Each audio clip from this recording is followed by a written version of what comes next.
Hey guys, Candida here, and this is the SONGMICS motion sensor trash can. And we're going to open it up together.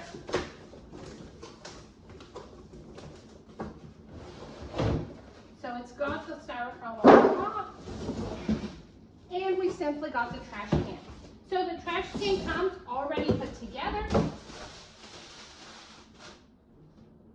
Have our instructions inside of the trash can, as well as some trash bags.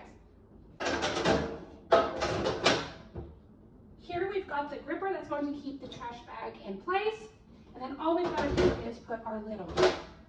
It does require 4 AA batteries that are not included, but they're going to go right here to activate the motion sensor.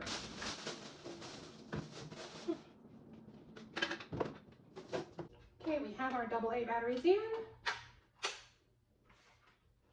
Here's the on-off button.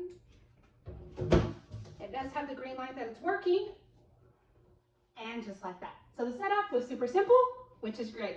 I'll be back with a review after I've had time to use it.